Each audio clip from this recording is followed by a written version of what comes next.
Bonjour à tout le monde, bonjour à tous ceux qui sont là, ici, à la Maison de la Méditation, à Paris.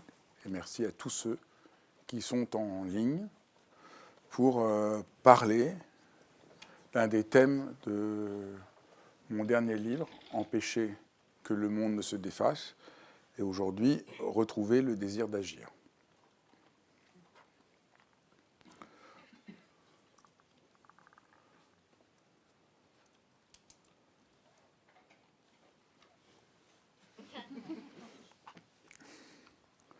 Pourquoi on n'agit pas, ou peut-être pourquoi on a l'impression que ce qu'on fera n'a pas d'importance. Parce qu'en fait, c'est un peu ça qui se passe. On voit, par plein de raisons, que le monde va mal. Et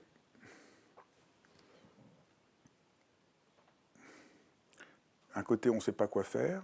D'un côté, on pense que ce qu'on fera n'aura pas d'importance. Et ce que je voudrais essayer de proposer ensemble, là, ce soir, c'est d'essayer d'explorer cette question. Et peut-être que ce qu'on raconte n'est pas si vrai.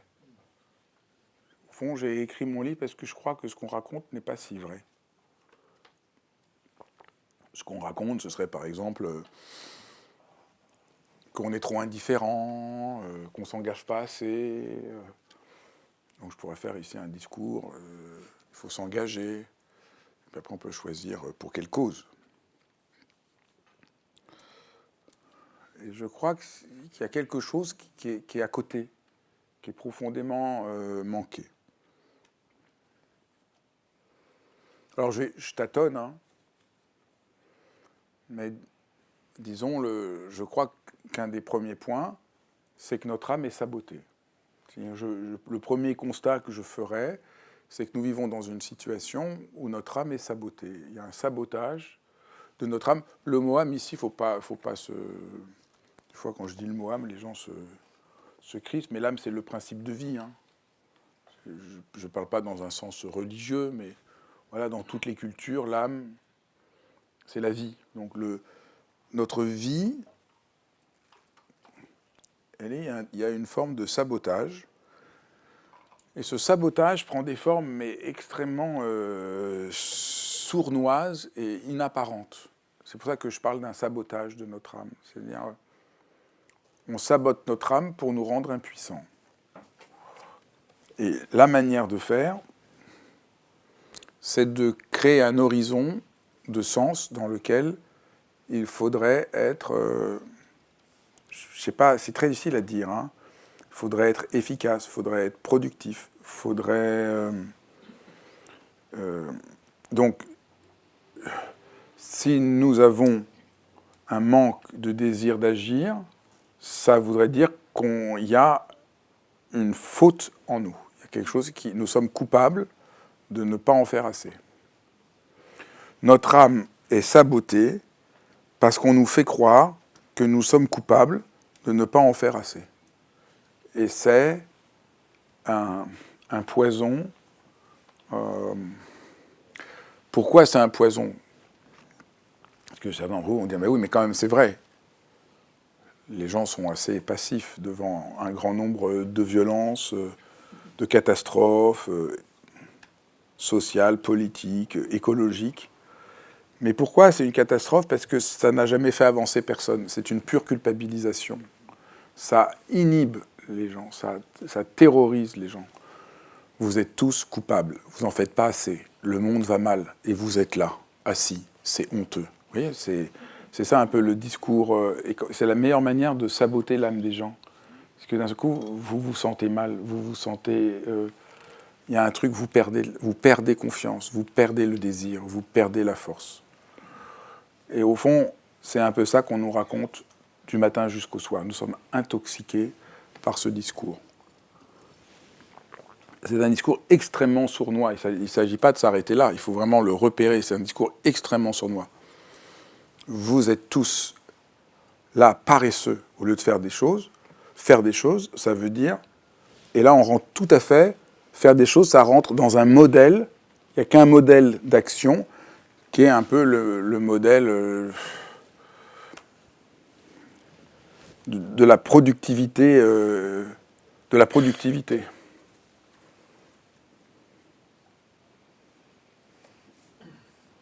Là, j'ai vu qu'il y a un nouveau concept, c'est travailler 9-9-6. Donc on travaille de 9h du matin à 9h du soir, 6 heures par jour.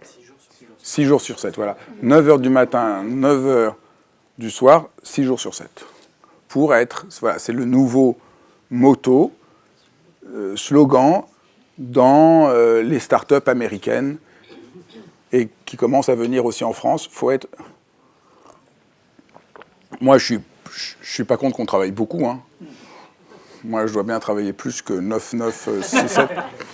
Mais pas dans cette posture, vous voyez.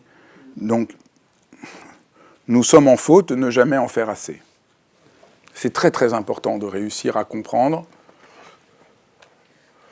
Et c'est tellement sournois. Je me souviens, le choc que j'ai eu il y a quelques années, je parlais, je faisais une conférence, et je disais, voilà, ça c'est dans le monde du travail. Il y avait quelques personnes qui n'étaient plus dans le monde du travail. J'ai dit, vous avez de la chance, vous êtes à la retraite. Et il y a une femme qui dit, ah non mais pas du tout. Moi je suis grand-mère, et c'est la compétition, est-ce que je suis assez bonne grand-mère? Je suis comparé avec l'autre grand-mère, et j'en fais jamais assez. Et je me dis, mais c'est très profond. Nous sommes, c'est ça le sabotage. Quoi qu'on fasse, on n'en fera jamais assez. Et donc nous sommes à la racine coupable. Empêcher que le monde ne se défasse, retrouver le courage d'agir, pouvoir faire quelque chose pour que le monde change, ne peut pas se faire tant qu'on n'a pas lavé ce poison fondamental. C'est vraiment l'idéologie de la calculabilité et du but. Et on va creuser ça. Si ce qu'on fait n'est pas efficace et rentable, ça ne compte pas. Là, je suis en train de préparer une conférence. Je suis dans un état de... Je prépare une conférence pour les plus grands chefs de France, où je vais parler de ce qu'est l'excellence et de la différence entre l'excellence et la performance. Vous savez, c'était hier la remise des étoiles. Et l'excellence, ça ne peut pas venir de cette idéologie du but et de la calculabilité.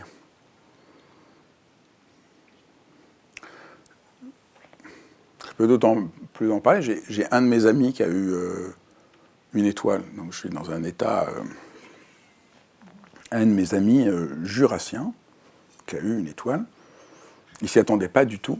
Il m'a dit juste là avant, là, je lui ai demandé, il dit, je ne m'attendais pas du tout. Mais il a eu son étoile parce que c'est un engagement pour devenir soi-même, pour trouver son chemin, pour trouver sa voie. Pas pour entrer dans un moule. Il a bien sûr intégré un certain nombre de critères, mais il a trouvé son propre chemin. Tandis que le sabotage de l'âme, c'est qu'on devient des moutons de Panurge. On est robotisé, incapable d'un geste gratuit, devant tout calculer ce que l'on fait. Et en fait, c'est pour ça qu'il n'y a plus de désir, puisque c'est mon thème. Il ne peut plus y avoir de désir, parce que le désir, il ne peut pas venir d'un plan d'action. Donc tant qu'il y a un plan d'action, il n'y a pas de désir. Donc c'est le système dans lequel on vit est un cercle vicieux.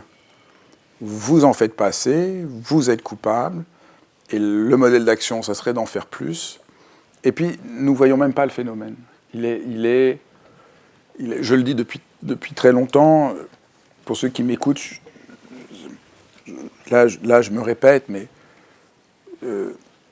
les gens qui font un burn-out ont le sentiment que c'est de leur faute. Ce qui montre la folie complète du monde. Au lieu de se dire, je suis victime d'un système qui m'a conduit à m'instrumentaliser, non, je suis coupable de ne pas en avoir fait assez pour me protéger de ne pas en faire trop. Enfin, c'est juste complètement fou. C'est très important de comprendre. Ça, quand je dis que c'est un sabotage de l'âme, pour elle, là, il y a un empoisonnement de l'âme, si vous voulez. C'est très important de comprendre.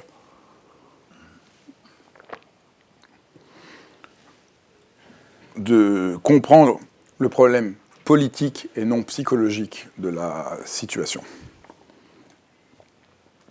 Il y a 4 pièges qui nous égarent. D'abord, il y a le sabotage de l'âme, et puis il y a 4 pièges. Le premier piège, c'est le poids de la perfection. Ça, c'est le philosophe Kierkegaard qui dit, en réalité, les gens, ils n'ont pas tellement peur de l'échec. Ils ont peur de l'imperfection.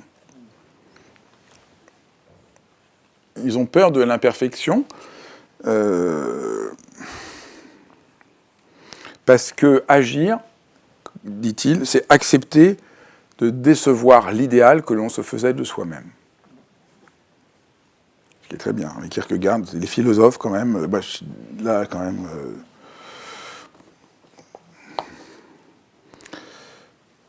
parce que, devant l'infinité des possibles, on n'ose pas choisir. C'est parce que ça nous protégerait de mal choisir. Donc là, c'est ça le piège de la perfection, le poids de la perfection. Ben, ça bloque. Pour agir, il faut accepter le vertige de notre liberté. De prendre la responsabilité de sa liberté. Agir, on n'est jamais à la hauteur de ce qu'on devrait faire. Mais comprendre ça, ça ne devrait pas nous écraser. Comme dans le sabotage de l'âme, ça nous écrase, parce qu'il faudrait qu'on soit une sorte de machine. Mais là, Kierkegaard nous invite au contraire.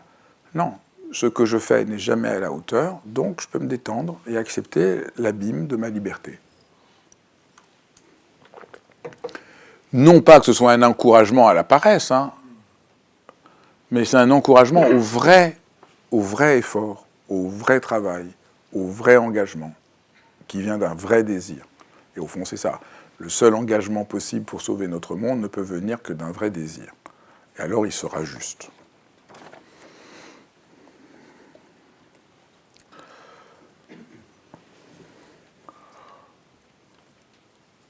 Le deuxième piège,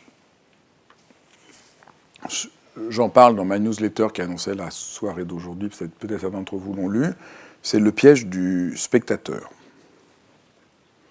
La notion, elle a été formée en grande partie après le meurtre d'une jeune femme, Kitty Genovese, après je ne suis pas sûr de bien prononcer, qui a eu lieu en 1964. Entre le 13 et 14 mars 1964, dans les rues de New York, il y a une jeune femme qui est assassinée. L'assassin lui court derrière, elle hurle, et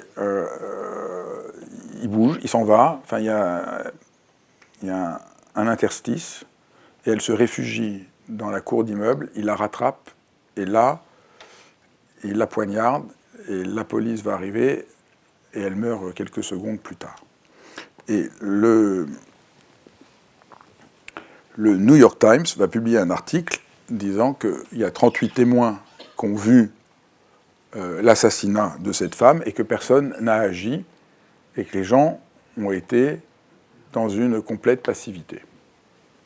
Qu'il y a eu 3, je vous ai déjà dit qu'il y en avait que 2, mais ils ont dit qu'il y en avait 3 moments que personne n'a agi, que personne n'a bougé, qu'il y avait 38 personnes qui étaient là présents, certains à la fenêtre, certains là.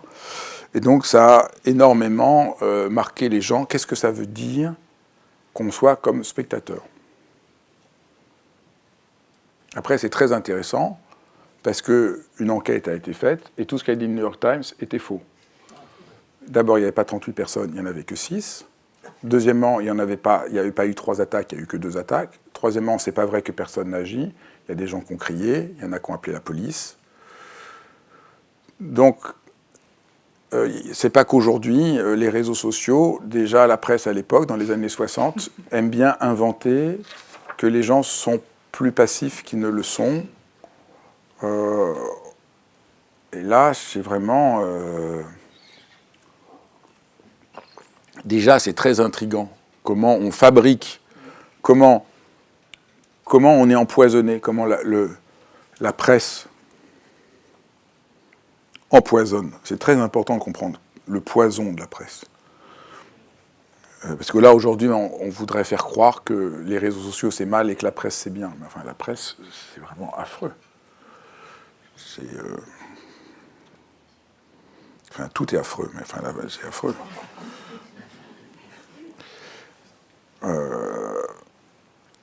Et ça, vous voyez, c'est très intéressant parce que ce discours du New York Times, c'est toujours le discours actuel. Les gens ne font rien, vous êtes tous passifs. Moi, ça m'étonne toujours, parce que je dis toujours, les gens qui disent ça, vous êtes tous passifs, mais moi qui écris ça. C'est comme quand j'avais écrit mon livre sur Narcisse. Tout le monde dit, ah, on vit dans une société où les gens sont de plus en plus égocentriques. Mais moi, qui dis que tout le monde est de plus en plus égocentrique, je trouve ça toujours très étonnant. En fait, les gens disent, en gros, tout le monde est de plus en plus égocentrique, sauf évidemment moi. Parce que sinon, vous ne pouvez pas le dire, ça ne le tient pas. C'est tout à fait étrange, quand même. Donc déjà, là, ça ne veut rien dire. Donc on voit déjà que ça ne veut rien dire. Les gens ne sont pas égocentriques, ça ne veut rien dire. C'est tellement grossier. Quand on est c'est très important de comprendre. Quand je suis trop flou ou trop grossier, en disant quelque chose, c'est faux. Pas parce que ce que je dis est faux, mais le manque de précision rend la chose fausse. Ça, c'est très important de comprendre que c'est un autre mode de fausseté. Mais, même si le New York Times a dit des choses fausses, beaucoup de gens ont commencé à travailler et essayer de comprendre qu'est-ce qui se passe. Et c'est ce qu'ils ont essayé de remarquer, ce qui est là, ça donnait recherche à des choses tout à fait vraies, que quand on est témoin d'un événement avec plein de gens, c'est un peu contre-intuitif, mais quand je suis avec plein de gens, eh ben, j'ose pas agir. Et si je suis tout seul, j'oserais plus agir. Et donc, ils ont trouvé des tas d'angles qui sont très aidants pour comprendre que c'est très bien parce que c'est très déculpabilisant, ces recherches. Par exemple, l'inaction vient souvent du doute. Est-ce que la situation est réellement grave ou pas ?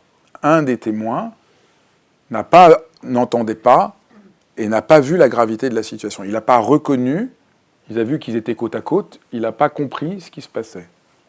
Et donc, il est important de formuler le problème très clairement. Cette personne a besoin d'aide, il faut appeler une ambulance. La clarté réduit l'ambiguïté et facilite la mobilisation. Donc voilà, premier conseil. Je donne des conseils tout à fait concrets. Après, deuxièmement, je viens de le dire, c'est qu'il faut briser la diffusion de la responsabilité, parce que ça, lorsque plusieurs personnes sont présentes, chacun suppose que c'est l'autre qui va agir. C'est très important de comprendre cette sorte de travail, parce que c'est déculpabilisant. On voit que dans beaucoup de situations, les gens n'agissent pas, non pas parce qu'ils sont méchants, parce qu'ils ne veulent pas agir, mais parce qu'il y a ces mécanismes-là. Chacun suppose que l'autre va agir, donc il faut faire quelque chose. Vous, qui avez une écharpe jaune, appelez les secours tout de suite. Voilà.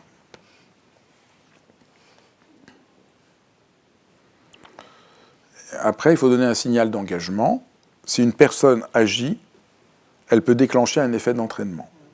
Donc, beaucoup de recherches montrent qu'il suffit qu'il y a quelqu'un qui a une initiative, en le formulant, et ça entraîne les gens à agir.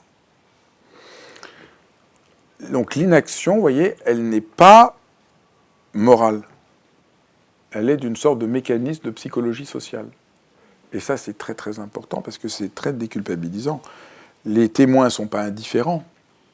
Ils hésitent, ils observent les réactions des autres, ils craignent d'interpréter la situation de manière excessive, et c'est vraiment en reconnaissant ce processus qu'on peut le dépasser.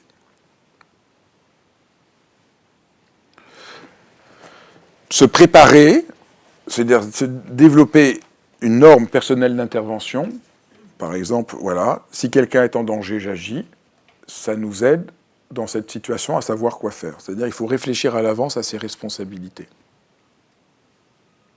Et c'est pourquoi former des citoyens à pouvoir donner les premiers secours, gérer des situations de crise, réduit la peur de mal faire, parce qu'on est entraîné. Pourquoi je parle de tout ça? Parce qu'on voit bien que il y a une maladresse.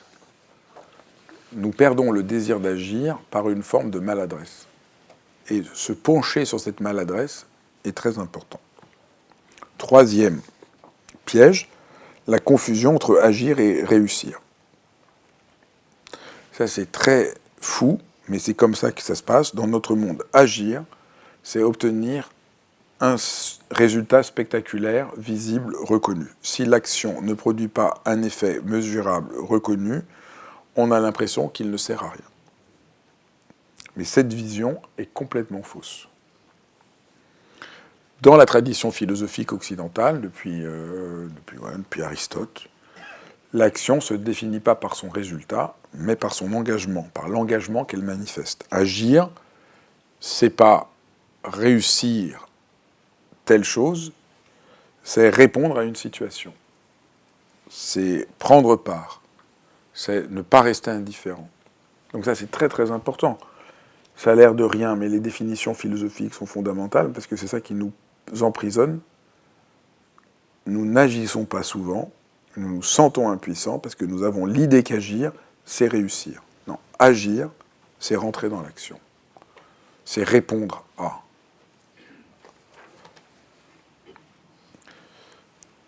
Parce que quand on réduit l'action à la réussite, on détruit le désir d'agir. Parce que très peu d'actions produisent des résultats visibles immédiatement.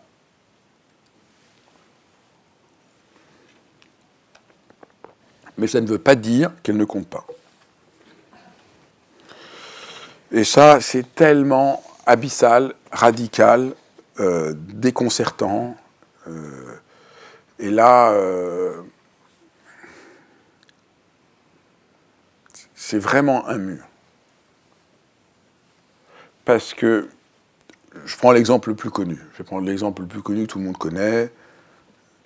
Quand Rosa Parks, en Alabama, refuse de céder sa place dans un bus à un passager blanc, vous connaissez l'histoire.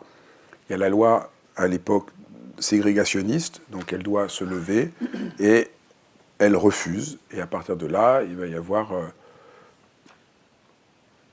tous les Noirs vont refuser de prendre les bus, il va y avoir une grève, ça va être un des grands moments pour les droits civiques, c'est un moment qui va changer l'histoire de l'Amérique. Cette femme a juste... On pourrait croire que, voilà, elle avait prévu que par son acte, elle allait changer la face de l'Amérique. Mais elle a juste dit qu'elle était fatiguée. Pas physiquement, mais fatiguée de céder. Et son geste aurait très bien pu passer inaperçu. Peut-être elle aurait pu être juste battue. Et il a déclenché le boycott des bus de Montgomery, qui va durer 1 an. Et c'est très important de partir de là. C'est-à-dire, Rosa Parks n'a pas agi parce qu'elle savait qu'elle allait réussir, elle a agi. Elle a agi parce que la situation exigeait une réponse. L'histoire nous montre les résultats. Mais l'action réelle se fait dans l'incertitude. Voilà une loi, on pourrait écrire ça en gros. L'histoire nous montre les résultats, mais l'action réelle se fait toujours dans l'incertitude. Et nous nous trompons sans cesse. Nous voulons être déjà du côté de l'histoire. Pourquoi je dis que c'est un mur? Parce que chaque fois que je parle de ça, on a l'impression que ce dont je parle, c'est des petites actions. C'est-à-dire, je parlerais, on ne peut pas être héroïque, donc il faut faire des petites actions. Et donc ça, c'est ça le mur, parce que ce n'est pas du tout ça dont je parle, mais on n'arrive pas à comprendre ce que je dis, on ramène tout de suite, ah oui, d'accord, tu parles de petites actions. Dans mon livre, je parle de plein de choses, comme se lever de son canapé, ne pas écouter les informations en se levant, et plein de choses. On a l'impression, ah oui, tu parles de petits gestes qu'on peut faire. Ce n'est pas des petits gestes. Mais ça ne se comprend que si on accepte la révolution que je propose, qui est une révolution philosophique, une révolution anthropologique, qui est une révolution sociale, qui est se libérer du modèle dans lequel nous sommes plongés, qui nous aveugle, mais qui nous tétanise. C'est croire que la mesure de nos actions est l'efficacité mesurable. Si Rosa Parks, ça n'avait servi à rien, mais est-ce que son action n'aurait eu aucun sens pour autant, vous voyez ? Tout ça est absolument effroyable. Donc qu'est-ce qui fait que le monde ne se défait pas, pour reprendre le titre de mon livre? C'est pour ça qu'il faut faire ce travail que je propose. Il faut faire ce travail de se défaire de cette idéologie mortifère, dominante aujourd'hui, qui nous écrase. Et quatrièmement, c'est l'échelle de l'héroïsme. On attend d'être des héros. On pense que c'est les héros qui vont faire quelque chose de bien. Mais personne n'est un héros en décidant d'être un héros. Ça ne marche pas comme ça. Mais c'est très compliqué de comprendre ce que ça veut dire. Parce que je ne parle pas pour autant qu'il faut faire des choses minuscules. C'est ça qui est...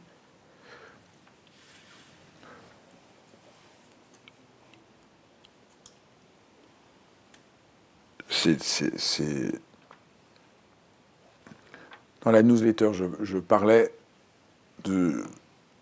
comme exemple de ça, de ce qui s'est passé avec Gisèle Pellicot. Voilà, cette femme, elle aurait pu se réduire à son statut de victime. Et pour tout un ensemble d'éléments, dont le premier décidé, je ne vais pas accepter le huis clos, une sorte d'intuition, mais il faut que la honte change de camp. Elle a changé quelque chose dans le monde entier. Là, il y a quelques jours, elle était avec la reine d'Angleterre. Comment cette femme aurait pu imaginer un jour... Non, vous voyez, elle n'a pas décidé, ah oui, je ne vais pas accepter le huis clos parce que je vais devenir une icône et je vais changer la manière dont on traite les femmes victimes de violences depuis des siècles. Non. C'est quelque chose de très simple, très instinctif. C'est très important de prendre ces exemples parce que on croit, ce que j'ai dit déjà à quelques reprises, on croit que c'est par une analyse poussée d'une réflexion anthropologique générale qu'elle aurait menée en ayant fait un doctorat, qu'elle aurait compris qu'il fallait faire ça pour changer la situation. Non, ça ne marche jamais comme ça. C'est quelqu'un, à un moment,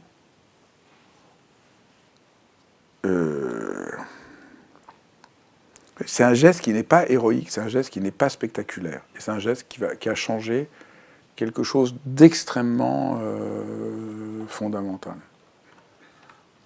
Très, très initiatique.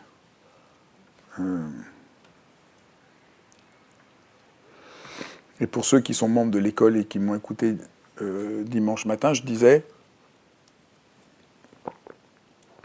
dans le rendez-vous qu'on a où je réponds à toutes les questions des membres de l'école, je disais,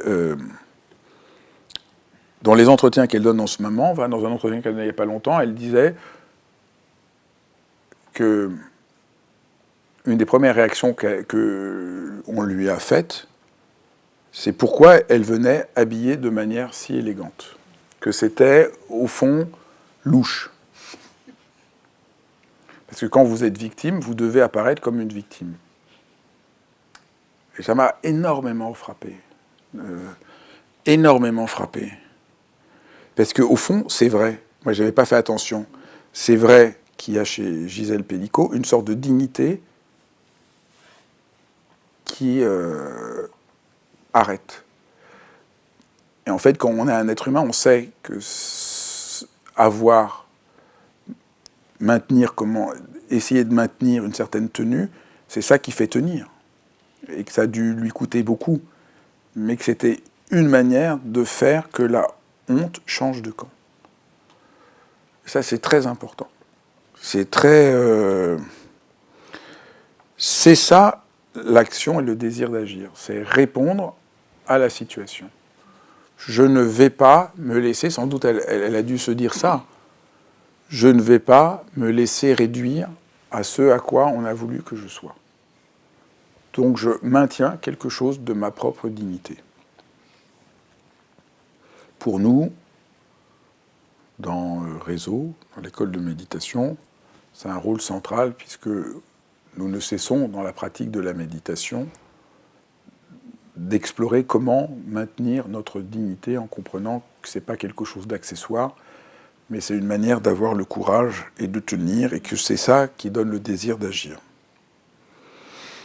Mais on voit, je vous donne exprès ces exemples pour qu'on voit que ce n'est pas tout ce qu'on raconte, tout ce qu'on croit ici est faux. Vous voyez, je vous donne des exemples, c'est le réel, mais notre manière de concevoir l'action, ce qui va résister, est tellement fort.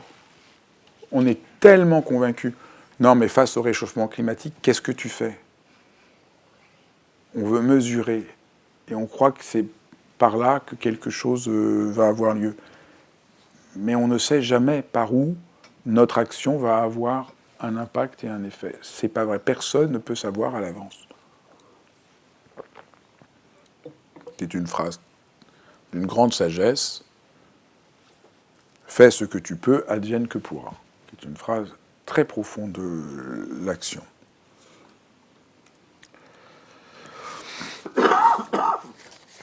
Donc j'ai parlé qu'on est prisonnier du sabotage de l'âme, puis j'ai parlé des 4 pièges, et enfin, je voudrais montrer que ce qui bloque le désir d'agir, c'est la peur d'exister. Qu'au fond, si je rassemble ça, c'est la peur d'exister. C'est pas la peur d'agir, c'est la peur d'exister. Parce que agir, c'est apparaître dans le monde. Et au fond, c'est ça, Rosa Parks ou Gisèle Pellicot, ce qu'ils ont fait, c'est qu'à un moment, elles sont apparues dans le monde. C'est très impressionnant. C'est à la fois très simple et c'est à la fois... Peut-être c'est ça c'est grandiose. Peut-être ça, c'est vraiment héroïque. Prendre une position, affirmer quelque chose, assumer une responsabilité. Vous voyez ? C'est là que je suis très embêté. Ce n'est pas un petit acte, mais ce n'est pas un grand acte. C'est un autre ordre que celui dans lequel nous vivons habituellement.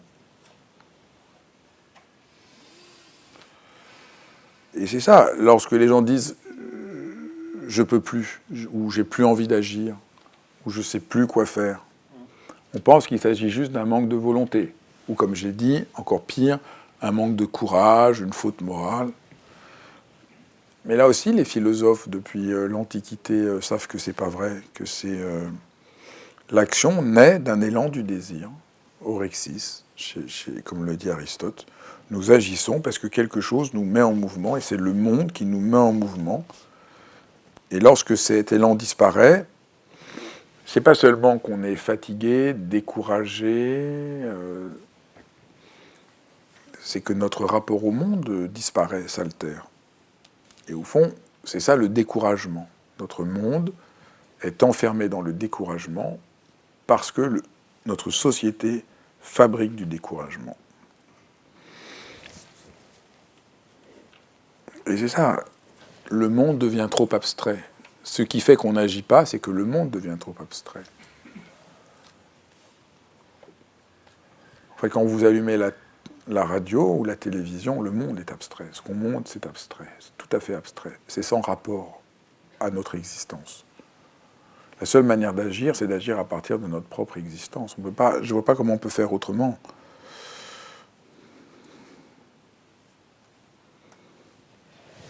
C'est un grand vertige, c'est un grand déplacement.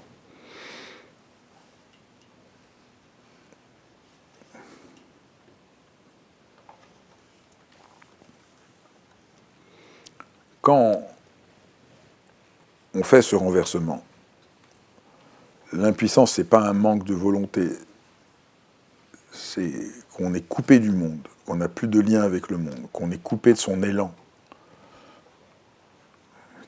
Quelque chose se coupe, eh ben, on n'a plus confiance dans la réalité. Et au fond, c'est ça qui se passe. On perd confiance dans la réalité.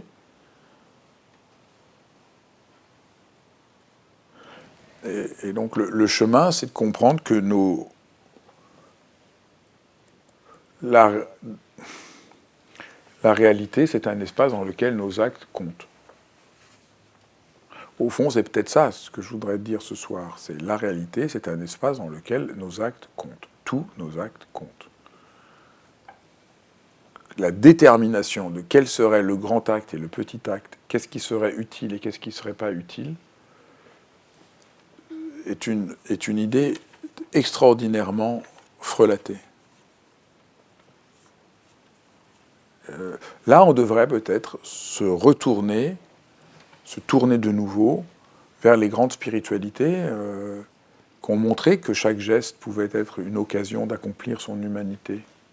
Et ouais, un moine, dans le zen, dans le christianisme, il y avait cette sorte d'idée que chacun de nos actes peut être un espace dans lequel se joue tout, notre existence, et qu'il n'y a plus de hiérarchie.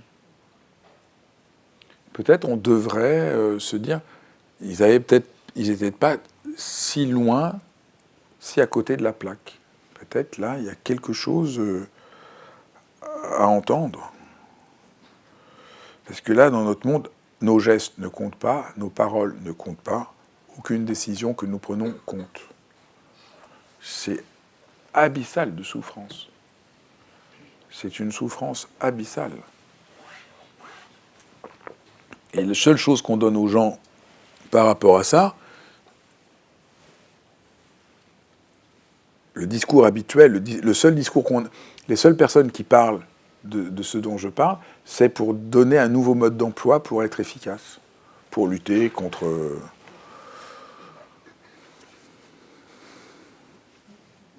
ceci ou cela. Et ça donne bonne conscience, mais on est complètement à côté de tout. Et je ne vais pas revenir, j'en ai parlé dans une autre conférence. Souvent en plus, ça devient criminel. Parce que on défend une cause et on est prêt à sacrifier tout pour cette cause, et donc on finit par...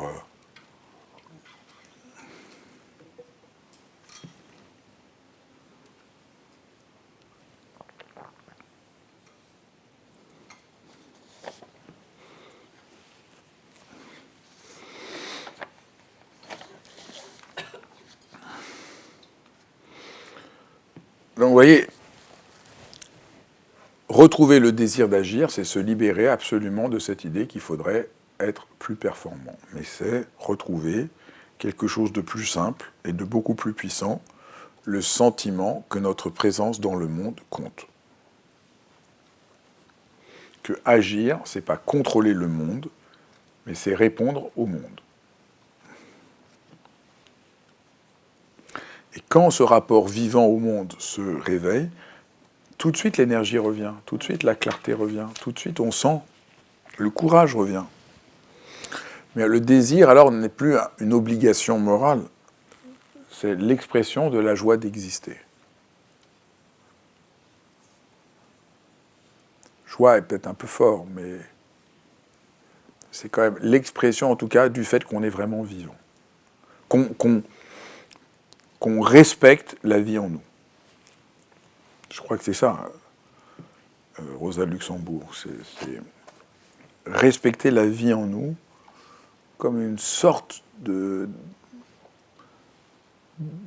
presque d'impératif qui ouvre la vie. C'est tellement radical, mais j'ai bien conscience, c'est tellement déconcertant.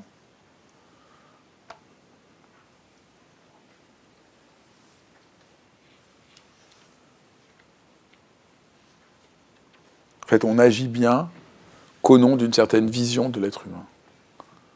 Et c'est au nom d'une certaine vision de l'être humain qu'on agit. Et tant qu'on n'est pas un tout petit peu au clair avec ça, on ne peut pas y arriver. Et l'intoxication, c'est de perdre ça. C'est vraiment... c'est très, très... Vous voyez, voilà, j'espère vous avoir montré un peu le côté très sournois du piège qui nous enferme, et de réouvrir en vous la possibilité de sentir que vous êtes vous aussi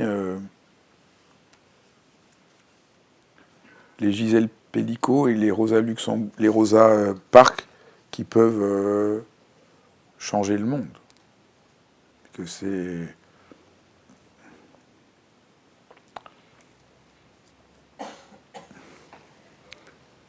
cette évidence d'être qu'il nous faut retrouver.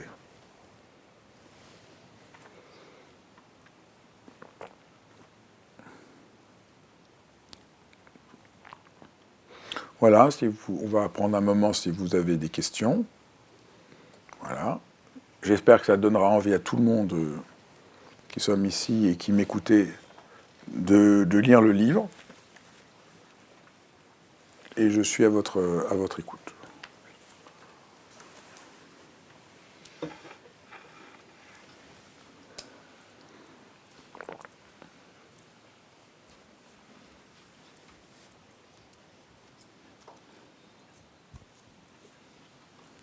Est-ce qu'on m'entend? Oui. Merci beaucoup, Fabrice. Ce que tu as parlé et ce qui m'a beaucoup piégé aussi, c'est les phrases mantra qu'on peut se mettre dans la tête. Par exemple, moi, par hasard, j'ai une phrase qui m'était venue un jour, je ne serai plus de ce monde, et ça avait peut-être du sens à ce moment-là. Mais je me la suis mis dans mon portable et je me la suis répétée pendant une semaine, à chaque fois que j'étais pas bien, etc. Et en fait, je me suis rendu compte que c'était devenu quelque chose où ça servait juste à m'exploiter, quoi. Je trouvais ça... C'est fou comment c'était parti... Ça s'est transformé où, en fait, c'était juste une phrase qui me permettait de fonctionner. Et j'étais plus en rapport à quelque chose qui avait du sens pour moi.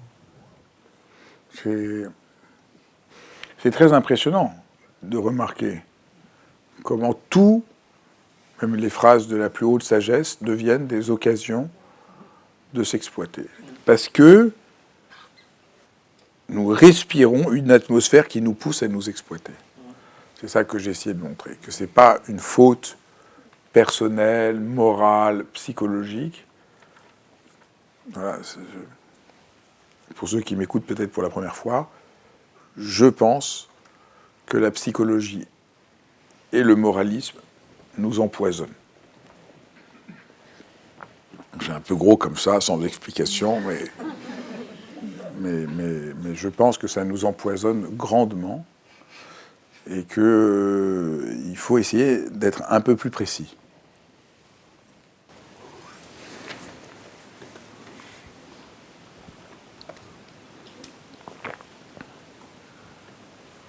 Oui, bonjour. En fait, ce que vous avez dit m'a fait penser à quelque chose. Je ne sais pas si le parallèle est bon, mais c'est un parallèle un peu de nature. À savoir que... Ah oui, il faut peut-être appuyer. Non. C'est mieux là. Voilà. Donc en fait, ce qu'on peut faire, c'est en fait semer des graines. Elles prennent ou elles ne prennent pas. Je vais prendre un exemple. Vous jetez un trognon de pomme au bord d'un chemin, il peut pousser un pommier. Et c'est rien comme ça, mais par exemple, au début du siècle, les mineurs jetaient leur trognon de pomme sur les terrils. Et en fait, on a retrouvé dans le Nord des pommiers d'espèces qui avaient disparu. Parce qu'en fait, ces gens, sans le savoir, ont préservé des graines de certaines espèces. Donc je pense qu'il ne faut pas se poser de questions sur qu'est-ce qu'on fait. Il faut le faire. C'est ça, vous avez tout à fait raison. C'est ce que je disais. Fais ce que tu peux, advienne que pourra. Notre responsabilité, c'est de faire absolument tout ce qu'on peut. Voilà. Ce qui est quand même assez exigeant. Ouais, une des manières simples de faire des choses, c'est d'aider les autres à réfléchir. C'est-à-dire de poser des questions, de susciter des réflexions. Parce qu'en fait, le poison dont vous parlez, si on ne l'identifie pas, on ne peut pas s'en protéger. C'est clair. Vous avez raison. C'était mes réflexions. Vous avez tout à fait raison, merci beaucoup. Est-ce qu'il y a d'autres questions?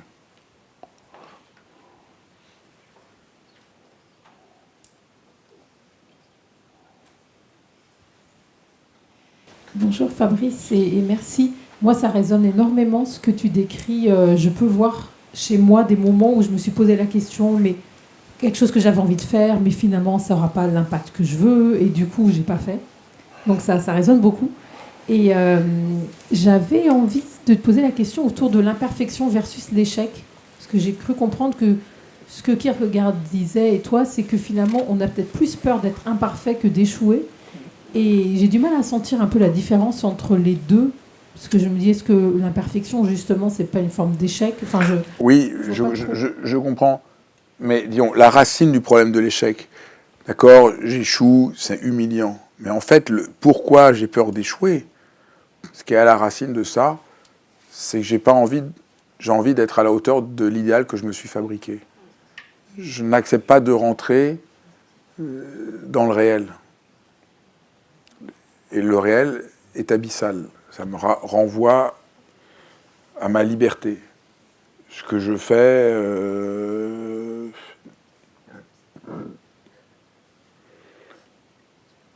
Ça, c'est dans le roman La peste de Camus. Il y a un personnage qui veut écrire un roman et il dit « Alors j'écrirai, et tout le monde dira chapeau bas. » Et tout le roman, il écrit que la première ligne, il ne peut pas écrire plus. C'est ça, c'est pas tant la peur d'échouer en réalité, c'est la peur que son livre ne soit pas parfait. En fait, souvent on croit qu'on a peur d'échouer, mais en fait on a peur de ne pas être parfait. C'est ça que montre Kierkegaard. On a peur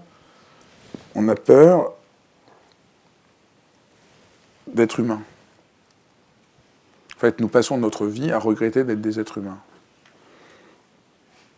Alors aujourd'hui, ça prend des proportions. Là, ça devient vraiment grave quand on voit ce qui se passe chez beaucoup de fous américains. Là c'est quand même très abyssal. Mais on sent de plus en plus une rage contre le fait que les êtres humains soient humains. Et ça, c'est très, très abyssal. On pourrait dire que le sentiment d'impuissance, le désespoir de notre monde vient de ce refus d'être des êtres humains. Et empêcher que le monde ne se défasse, au fond, le cœur de mon livre, c'est les gens. La seule manière de faire que le monde ne se défasse pas, c'est qu'il y a c'est de redevenir un peu humain. Mais là, ça a du sens maintenant. Si je dis ça comme ça va faire complètement étrange.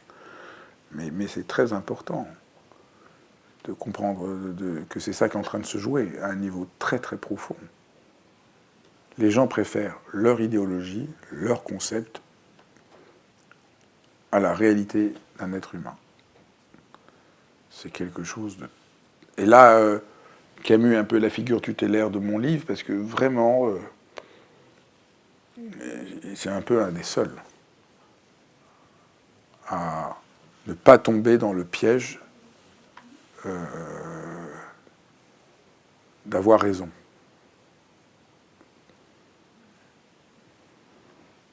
Que choisir, par exemple, il insiste beaucoup, choisir, c'est jamais bien choisir. C'est toujours un risque, c'est toujours une aventure. On n'est jamais complètement sûr. Mais aujourd'hui, les gens voudraient être sûrs. Donc évidemment, c'est le même problème. Ça... Merci.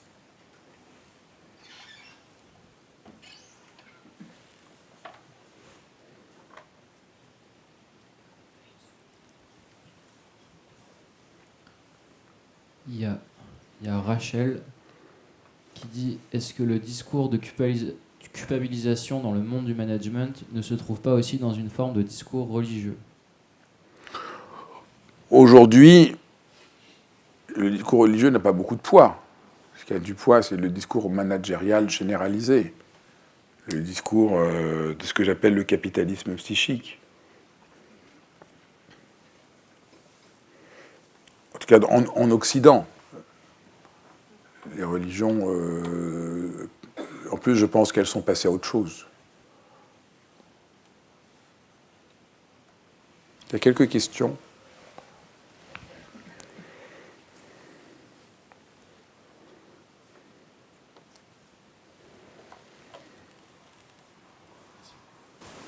Merci Fabrice. J'ai beaucoup aimé ce que vous venez de dire aussi parce que ça m'a fait penser au fait que quand on passe à l'action, on renonce aussi à l'illusion, au fantasme qu'on s'était fait. Et parfois c'est brutal en fait parce que justement on arrive dans un champ des possibles où c'est plus juste un fantasme et ça nous renvoie en fait à plein d'émotions qui sont hyper inconfortables.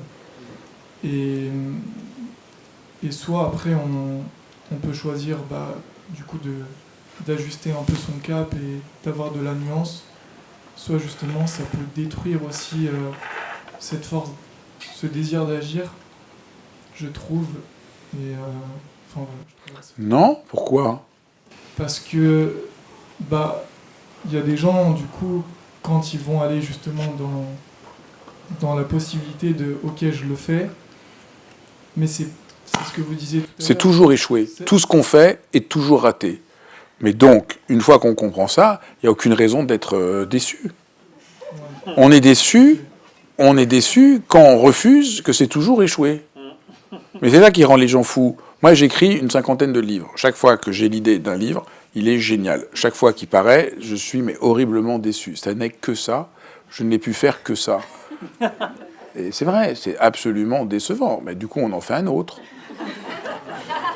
Mais c'est fondamentalement la vie humaine. Mais ça, c'est parce que il y a une résilience chez vous.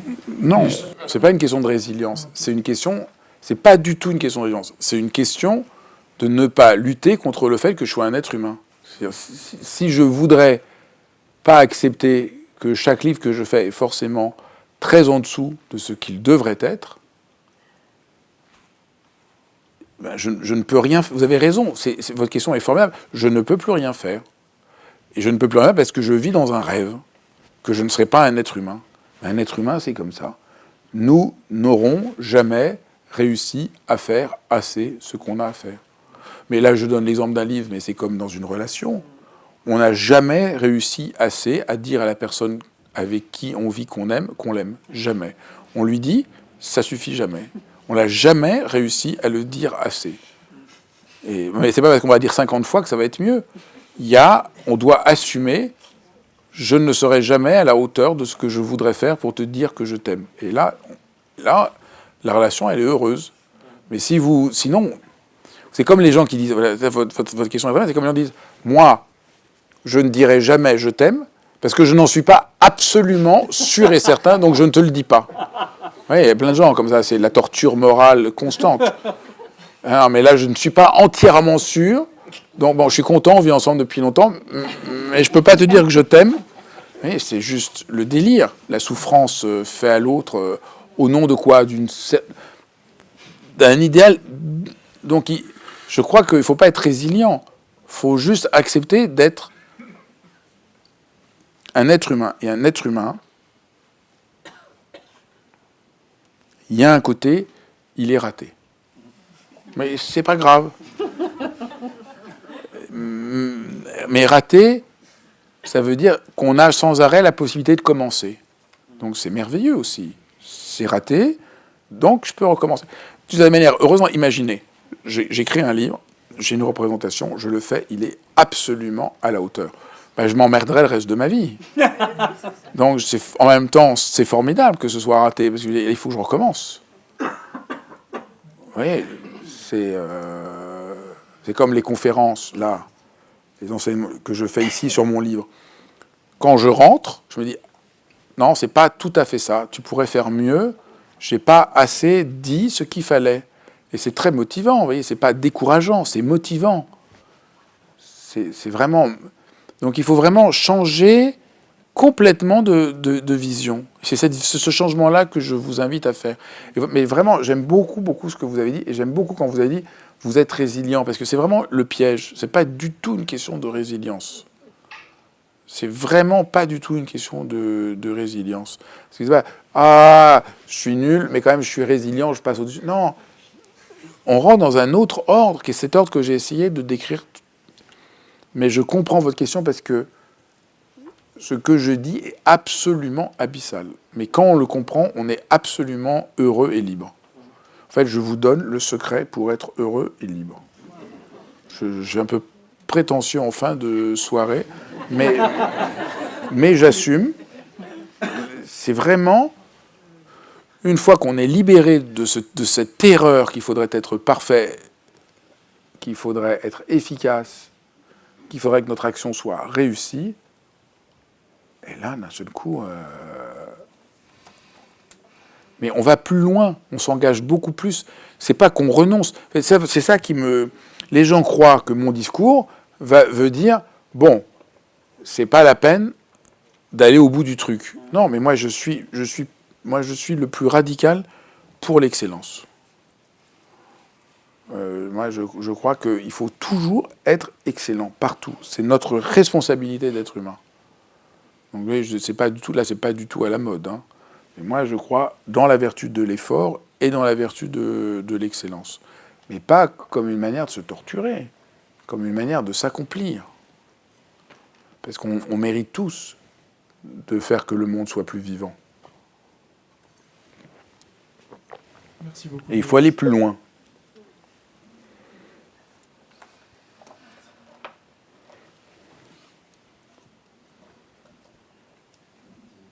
Bonsoir Fabrice. Quel est, à ton avis, le rôle de la confiance dans le désir d'agir?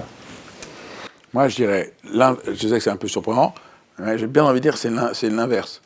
J'agis, donc j'ai confiance. Les gens veulent avoir confiance avant d'agir. Mais non, ça ne marche jamais. Je vais avoir confiance, comment j'ai confiance? Non, personne n'a confiance. Vous voyez, mais j'agis, et donc j'acquiers la confiance. C'est tout bête, hein, en même temps. Ça a l'air complètement bizarre, ce que je dis. Parce que dans notre monde, il faut avoir confiance avant d'agir. Enfin, vous voulez apprendre à nager. Vous n'avez pas confiance avant de nager. Vous nagez, vous êtes terrorisé. Et puis vous commencez à savoir nager. Moi, je me souviens quand j'ai appris à nager. Je ne sais pas si vous vous souvenez. Je me souviens. Je me dis, mais jamais ce sera possible. Et je suis assez content parce qu'il n'y a pas grand-chose que j'ai réussi à faire dans ma vie, mais je sais nager. Et ça... Mais c'était très difficile. Et un jour, on nage. Et vous voyez bien, j'ai confiance parce que je sais nager. Pas j'ai confiance avant de nager. Mais la confiance permet on va dire, ça ôte le doute de l'échec. Non. Vraiment, à mon avis, mais c'est mon avis, non. Ça, c'est le piège horrible de la psychologie. C'est vraiment horrible. Il faudrait avoir confiance pour pouvoir agir. Alors après... Alors, c'est tous les exercices d'estime de soi, tout ça. Moi, je pense tout ça, c'est horrible. Mais bon, c'est horrible parce que c'est pas vrai. Ça n'est pas vrai. C'est-à-dire, j'agis, je fais, j'apprends et j'ai confiance. C'est le réel qui donne confiance. C'est la relation qui donne confiance. C'est pas...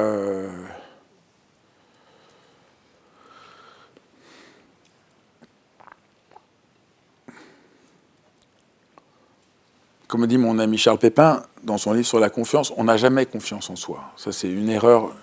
Il a absolument raison. On n'a jamais confiance en soi.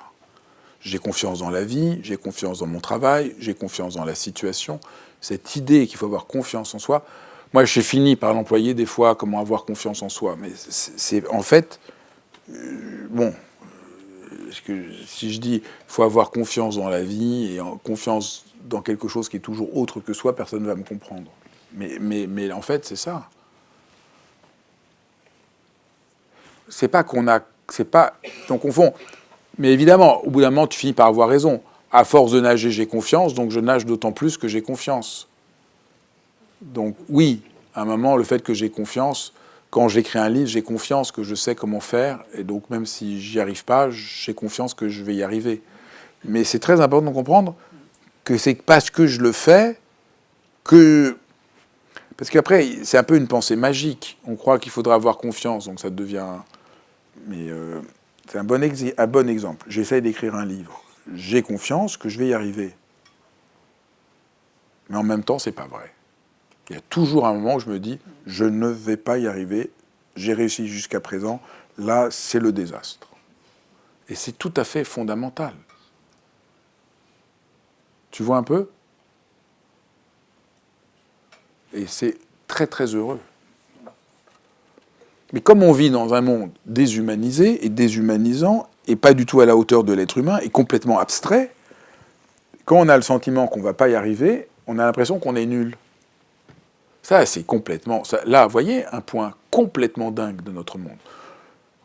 Quand on fait quelque chose, on a le sentiment, à un moment, je n'y arrive pas, je ne peux pas, c'est trop pour moi. Et on croit que ça, c'est qu'on a un problème. Non, c'est juste qu'on est humain. Personne n'a jamais rien fait en pensant qu'il allait y arriver. C'est tellement important de faire ce renversement-là.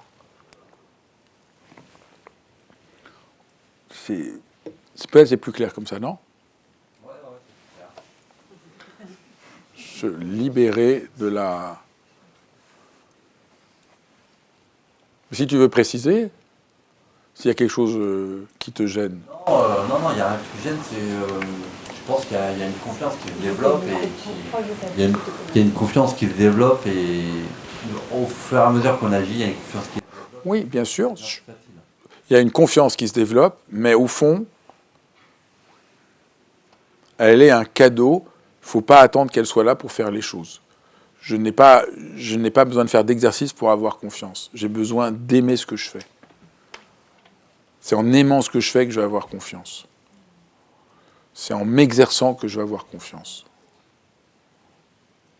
C'est ça, et je pense que c'est très libérateur.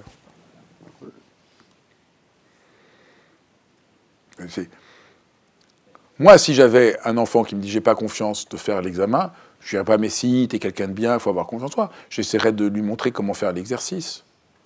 J'essaierais de lui décortiquer les règles du jeu. J'ai peur de parler en public. Je ne vais pas dire genre « mais si, aie confiance en toi ». Je vais lui expliquer comment on fait pour parler en public, que ça s'apprend, qu'il y a des règles, qu'il y a des trucs. Et voilà. Moi, j'étais terrorisé de parler en public quand j'étais jeune, mais vraiment, terrorisé. Je n'ai pas essayé d'avoir confiance en moi. J'ai compris quelques principes de base qui m'ont aidé. Voilà. Donc, voilà comment vous voulez donner confiance à quelqu'un pour dans n'importe quelle situation. Montrez-lui des points d'appui pour qu'il le fasse. Ce sera beaucoup mieux. Voilà comment aider quelqu'un. Mon exemple là, et je pense qu'il est assez bon.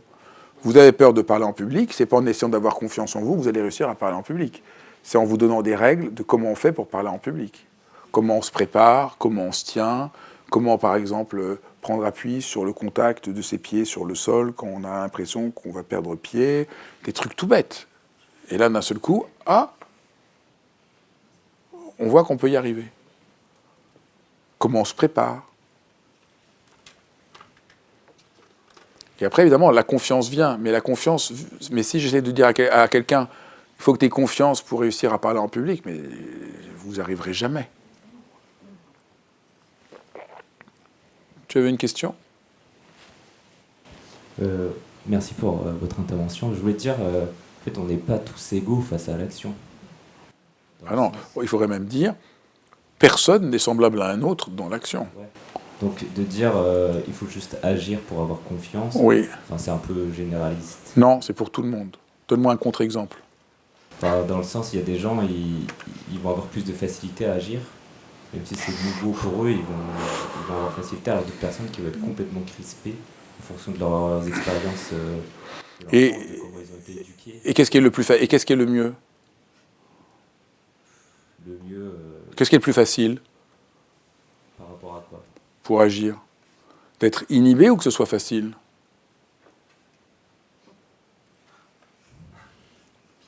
Il n'y a pas de mieux. Donc tu vois. De sécurité. Ouais, donc tu vois. Pourquoi ton raisonnement ne tient pas ?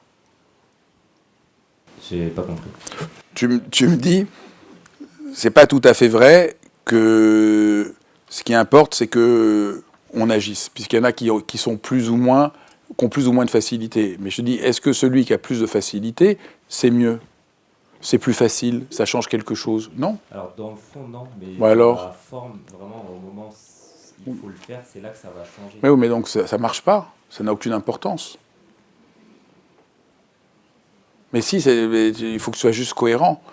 C'est-à-dire, c'est vraiment, là, mais c'est merveilleux, c'est complètement illusoire. Par exemple, qu'est-ce que je pourrais prendre comme exemple ?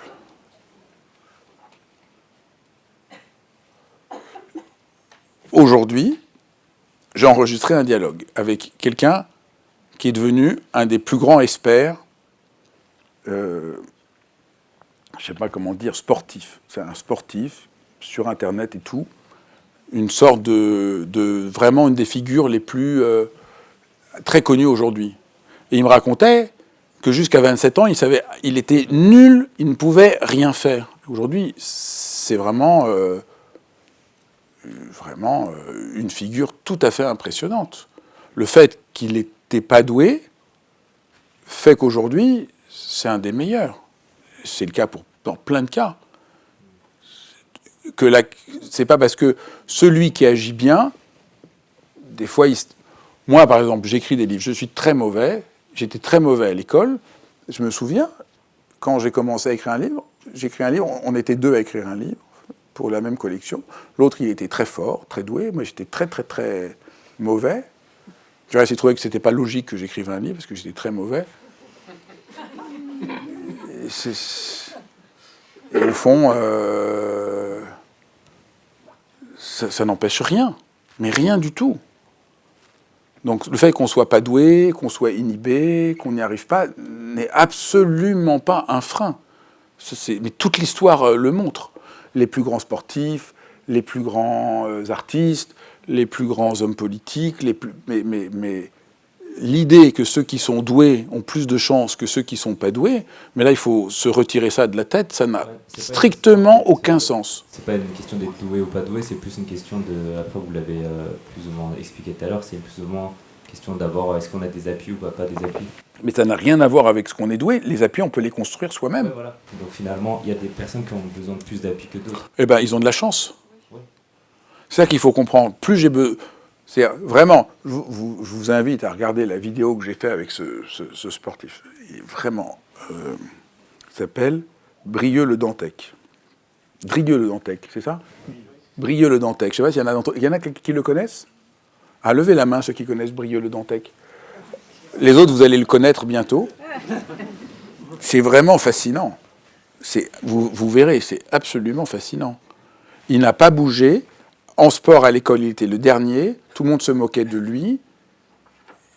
Et vous le voyez aujourd'hui, c'est complètement impressionnant. Mais du coup, il a été obligé de tout penser. C'est génialissime. Moi, ça m'a mis dans un état de jubilation extrême. Enfin, j'apporte ces nuances parce qu'il y a des personnes peut-être qui diraient en fait il suffit d'agir. Oui. Qu'ils arrivent malgré cette information, qui sont bloqués dans l'action et que du coup. Eh ben, s'ils sont bloqués, il faut y aller. Mais non, c'est très important. Vous essayez et je respecte tout à fait de dire oui, tout ce que vous dites c'est vrai, sauf si on a peur d'agir. Mais justement, non. C'est-à-dire, si vous voulez apprendre à nager, moi qui ai appris à nager, qui avait peur de nager, qui ne savait pas nager, qui ai mis beaucoup plus de temps, tous les élèves avec qui j'apprenais à nager comprenaient, et moi, je redoublais inlassablement. Ça ne m'a pas empêché de nager.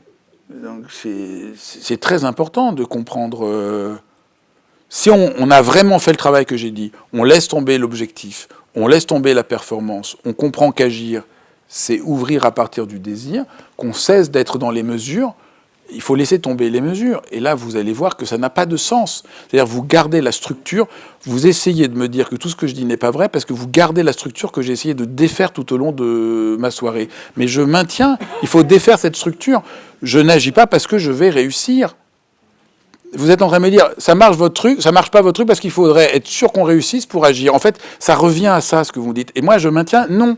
Ça n'est pas vrai. Et ça n'est pas vrai pour tout le monde, et ça n'est pas vrai même pour ceux qui sont mauvais. Je ne pensais pas aussi extrême. Oui, mais c'est un peu ça.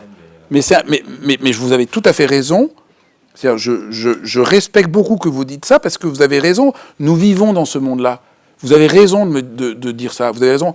Tout le monde a envie de dire là ce soir, ce que tu dis Fabrice, non.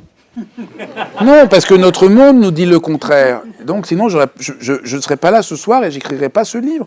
Parce que de tout notre être, non. On ne veut pas croire ça. On veut avoir une garantie, j'agis, et je suis sûr que ça va marcher, je suis sûr que ça va aider le monde, et je suis sûr qu'à la fin, on va me donner un diplôme de héros. Et tout le monde croit ça. Et en même temps, comme on n'y arrive pas, on s'en veut et on se sent impuissant. Mais on n'arrive pas à lâcher que l'arrière-plan, qu'on ne voit jamais, c'est cette croyance-là qui est cachée. Je me sens nul, je me sens découragé, et je ne vois pas que derrière, c'est que j'ai ce modèle, je n'agirai que si je suis sûr de réussir, qu'il n'y aura aucun problème, et que j'aurai la médaille que je suis le meilleur. Et c'est absurde. Donc c'est très important, mais je vous remercie d'avoir eu le courage parce que c'est Avec plaisir. vous êtes héroïque. C'est très important de voir à quel point on n'y croit pas. Merci pour cette invitation à la réflexion. Moi, je voulais juste changer un peu de regard et de penser un petit peu ce qui se passait dans la tête de Rosa Parks avant. C'est-à-dire qu'on voit que le résultat de ce qu'elle a pu pendre. Mais je pense que moi, j'aimerais bien savoir ce qui se passait dans sa tête bien avant et tout au long. Je pense que quand elle dit qu'elle était fatiguée, c'est très très fort. J'étais fatigué de céder. Et d'ailleurs, ça me donne aussi, ça fait penser à tous les prophètes. Quand on prend par exemple les prophètes, on ne nous parle que des miracles qu'ils ont faits. Ils ne nous parlent jamais de la période de méditation qu'ils ont vécue auparavant, où ils se recherchaient, où ils recherchaient la vérité, ils se posaient des questions, et qu'ils finissaient par arriver à avoir des illuminations. Donc je pense que ces gens-là, s'ils arrivent à faire des miracles et à agir réellement et à changer le monde, c'est parce qu'ils agissent dans l'abstrait, sans agir dans le matériel, mais ils agissent. C'est comme un joueur qui joue le match avant le match, la nuit.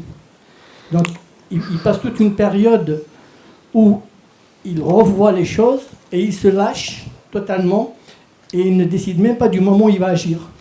Il s'abandonne à lui-même et le moment venu, il y a quelque chose qui se réveille en lui et qui va faire qu'il va agir d'une manière surprenante, extraordinaire. Voilà, merci. Merci. Qui a eu une question?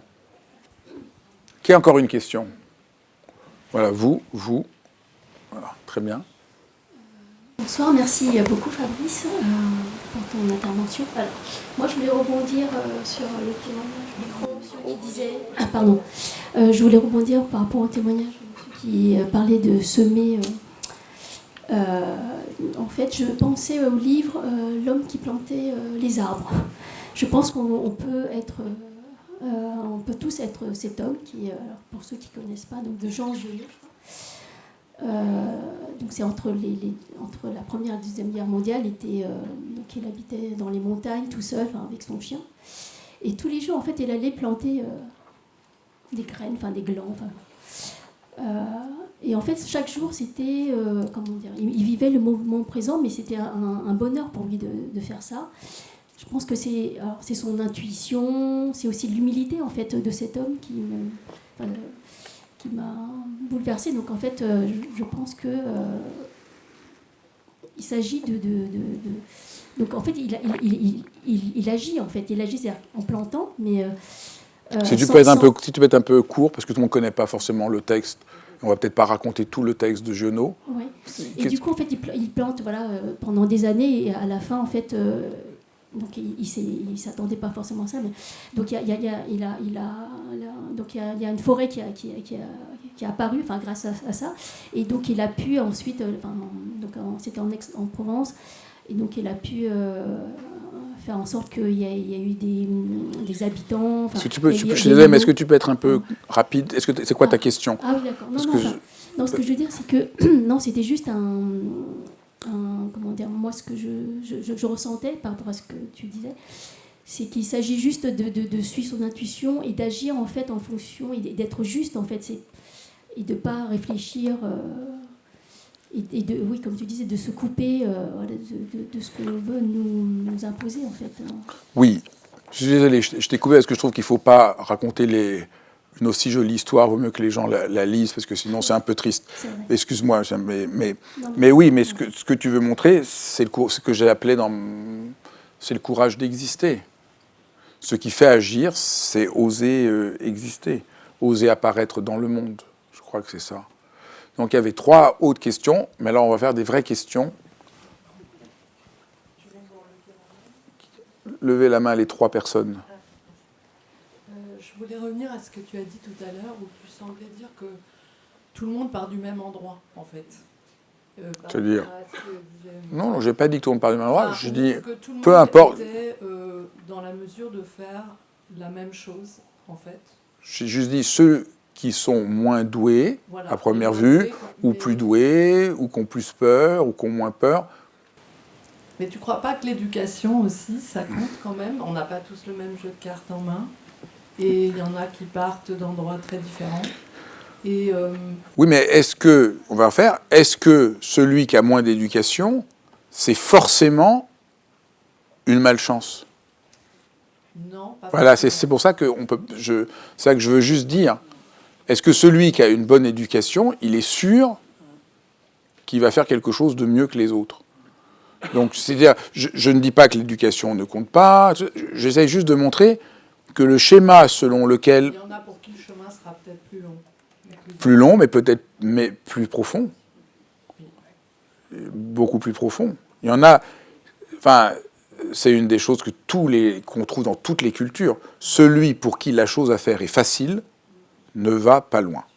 Alors là, c'est une des plus grandes histoires zen, mais qu'on trouve dans toutes les cultures. C'est-à-dire, dans toutes les cultures, celui qui finit... Enfin, Moïse, c'est celui qui ne sait pas parler. Dans la tradition zen, le 6e patriarche, il ne sait pas écrire. Donc souvent, toutes les histoires montrent que c'est le petit Pousset, c'est le petit tailleur. Donc en fait, c'est quand même, toute l'histoire montre, Moïse quand même, on peut se dire, mais il est complètement dingue, Dieu, pourquoi il choisit celui qui est bègue, qui veut pas, et qui sont incapables. Pourquoi il ne prend pas le premier de la classe, qui est brillant, qui est intelligent, qui a des diplômes, qui a fait l'ENA? Non, pas du tout. Comme prophète, pour recevoir l'étape de la loi. Donc quand même, là, vous avez un argument quand même assez massif, non? Donc c'est ça que je voudrais... Et c'est pas par hasard, à mon avis, que Dieu choisit Moïse. C'est-à-dire, celui qui pense qu'il ne peut pas et qui ne veut pas, il est obligé de travailler plus, et par là... il va arriver peut-être quelque part de plus juste. Donc je ne dis pas que tout le monde est égal, mais j'essaie juste de montrer cette illusion qu'on a.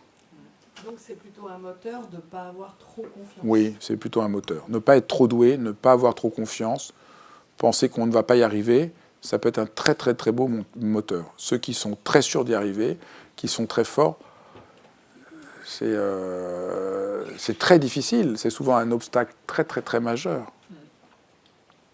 Qui c'est qu'il y avait une... Oui, tu avais une question. Tu as toujours une question, Stéphanie, ou... Alors, ce sera la dernière. Bonsoir. C'était pour aller un peu aussi dans ce sens-là, c'était est-ce que c'est le désir de perfection, d'aller vers cette perfection pour... L'excellence. L'excellence. C'est très important de faire la différence. Personne ne sera parfait. L'excellence n'est pas la perfection. Et en même temps, l'excellence rapproche d'une perfection. Non, je sais que c'est compliqué. Et là, je sais que c'est compliqué, mais je vous invite vraiment à faire vraiment la distinction. La perfection, c'est un modèle statique. C'est une image qu'on a. L'excellence, c'est vraiment le déploiement le plus grand de mon chemin à moi. Un grand chef, c'est pas un chef qui fait un plat parfait. Un grand chef, c'est quelqu'un qui est excellent parce qu'il invente une manière qui est que à lui de faire un plat. Un vin extraordinaire, c'est pas un vin parfait. Un vin excellent, C'est un vin qui est tellement vivant, tellement singulier. Là, c'est plus convaincant? Bah, surtout que je suis chef de cuisine, donc du coup ça... Non. C'est mathématique aussi. Waouh. Mais, non, mais justement, c'était aussi pour rejoindre, comme tu disais tout à l'heure... Mais c'est un vrai problème pour la cuisine. C'est un vrai problème sur le sujet. Ouais. C'est un vrai problème. Aujourd'hui, c'est un vrai problème. Comme on ne sait plus parler de l'excellence, on a un problème de recrutement, on a un problème de formation. Et comme personne ne veut faire cette distinction entre excellence et performance, on est en train d'écraser tout le monde. Et les gens sont tétanisés. Et les chefs, aujourd'hui, c'est une catastrophe, sont tous sur Instagram. Et ils se copient tous mutuellement. Et moi, je n'aurais pas donné à tout le monde... Non, je n'aurais pas donné toutes les étoiles qui ont été données hier.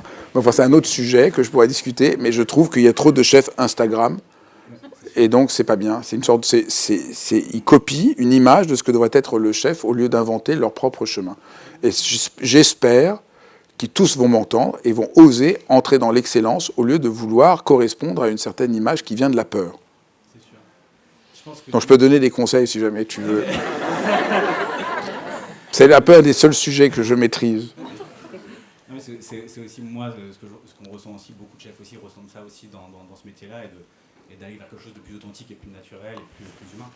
Oui, et arrêtez Instagram. Oui, je ne vais pas. Non, mais tous ces chefs, maintenant, on voit ils vous servent le riz, ils disent, mais vous faites de la cuisine ou vous faites de Instagram? C'est trop triste. Là, c'est pour une manière d'exister, je pense, pour beaucoup d'eux aussi. Oui, c'est trop triste. Mais en même temps, c'est aussi un endroit qui est catalyseur de beaucoup de réflexions, je pense, de notre société, parce que la cuisine, c'est important quand même en France pour beaucoup de raisons. C'est-à-dire que ça impacte notre société, je pense. Moi, je dirais surtout que la cuisine, c'est un des rares endroits où les gens ne peuvent pas trop tricher.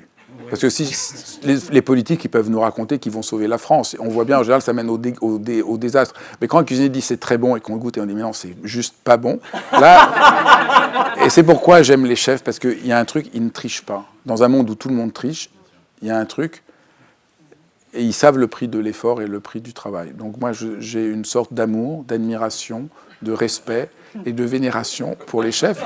Et ça, c'est tout pareil avec les philosophes. Donc mais moi, mais c'est très... Je trouve qu'aujourd'hui, c'est vraiment... Je connais quand même beaucoup de chefs. Et je trouve voilà, que c'est un monde que j'aime beaucoup. Enfin, là, comme je vous ai dit, j'ai un ami qui a eu sa première étoile, j'en ai les larmes aux yeux. Parce que vraiment, c'est tellement beau. C'est des années de travail, d'amour... Et ça a à voir avec tout ce que j'ai dit. Et il n'a pas eu son étoile parce qu'il essayait d'être parfait. Il a eu son étoile parce il est au service de quelque chose. Et je trouve que c'est assez beau. Je trouve que tout le monde devrait aller travailler dans une cuisine, apprendre le sens de l'effort, du travail, de la discipline, de la rigueur. Je trouve que le monde irait beaucoup mieux, surtout les politiciens. Moi, j'aimerais tous les politiciens travailler une semaine au bas de l'échelle, mais ça changerait énormément de choses dans la France. Bon, après, bon... je suis 100% d'accord. Mais je pense qu'il y a une notion aussi qui se rapproche, c'est quand tu parles d'excellence et quand on revenait aussi sur la perfection. Je pense que la perfection aussi, au bout d'un moment, quand on fait beaucoup d'efforts, qu'on essaie de tenter vers cette excellence-là, je pense qu'en fait, c'est la perfection de faire quelque chose qui justement, effectivement, nous ressemble. Et en fait, c'est la perfection de nous-mêmes. C'est clair. C'est pour ça que je vous invite vraiment à avoir la discipline de dire excellence plutôt que perfection. C'est vraiment aidant. Au début, voilà, je suis philosophe, donc j'ai fait attention aux mots, et les gens disaient mais je ne vois pas le dire. Mais vous allez voir, si vous dites tous les jours, il faut que je vise à l'excellence, vous n'allez pas viser à la perfection. Vous allez voir, ça va vous détendre, ça va changer les choses. Je suis sûr que ça va vous aider dans votre vie. Vous dire, je vise l'excellence plutôt que je vise la perfection. C'est écrasant de viser la perfection, mais je vise l'excellence.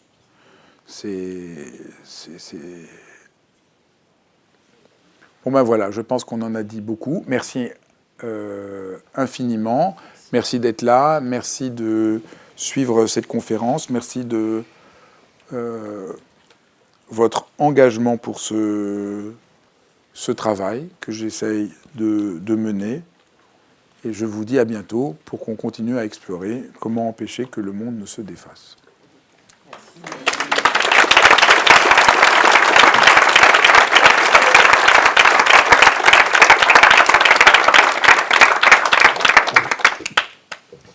Merci beaucoup Fabrice pour cette magnifique conférence. Je voulais Aussi vous remercier d'être venu, de nous avoir suivis sur YouTube pour ceux qui sont en ligne, d'être venu ici nous rencontrer à la Maison de la Méditation pour vous qui êtes là. Et je voulais juste vous dire 2 mots de réseau qui organise cette soirée. Et peut-être pour dire ce que c'est réseau et que ça résonne un peu avec tout ce que Fabrice nous a dit. Au fond, c'est un espace dans lequel on essaie d'apprendre à être humain et à toucher notre vulnérabilité et à renouer avec le réel. Et c'est très précieux parce que, voilà, comme Fabrice l'a dit, on est dans un monde où tout ça n'a pas de place, où on nous pousse à nous instrumentaliser, et d'avoir cet espace de cette association pour pouvoir faire ce mouvement-là, c'est vraiment, en tout cas pour moi, dans mon existence personnelle, un cadeau énorme. Et voilà, donc on s'appuie évidemment beaucoup sur la pratique de la méditation, qui est centrale dans l'école. Donc on organise beaucoup de soirées ici à la maison comme celle-ci. Il y en a 2 par semaine pour les membres. Le mardi, on explore les enseignements de Fabrice, et quand Fabrice, il y a 2 enseignants qui reprennent les causeries et qui explorent comment ça peut se déployer au travers de la méditation. Et puis les jeudis soirs, il y a d'autres pratiques qu'on donne. On organise aussi beaucoup de choses en ligne. Ces soirées sont diffusées en ligne, mais il y a aussi des groupes de pratiques en ligne. On organise plein d'autres choses, notamment des stages de méditation. Voilà, on vous propose un cadre dans lequel entrer dans cette pratique, et plein d'autres choses. Si ça vous intéresse, on organise régulièrement des ateliers découvertes gratuits. Donc voilà, vous pouvez faire ça. Ça a lieu en ligne le samedi matin. Et il y en a aussi qui sont organisés ici en présentiel à Paris, à la Maison de la Méditation. Et la prochaine aura lieu jeudi, je crois que c'est le 26 mars, si je ne me trompe pas, c'est ça. Le 26 mars, ici à Paris. Et puis pour ceux qui sont ici à la Maison de la Méditation, il y a aussi plein de bénévoles ici dans la salle qui pourront vous parler de l'école, de ce qu'on fait, répondre à vos questions. Certains ont des écharpes corail, comme celle que Sylvie a ici, par exemple. Donc vous êtes bienvenus de rester encore un peu si vous voulez. Il y a quelques victuailles qui vous sont proposées en dessous, de quoi vous restaurer. Donc juste là, il y a un escalier, il y a une salle en dessous où vous pouvez aller. Je pense qu'il y a aussi une librairie où vous pourrez acheter le livre de Fabrice. Voilà, vous êtes évidemment les bienvenus de revenir ici autant que vous voulez. Fabrice reviendra, la prochaine conférence, ce sera le 7 avril. Voilà. Merci beaucoup. Merci. Et bonne fin de soirée à tous.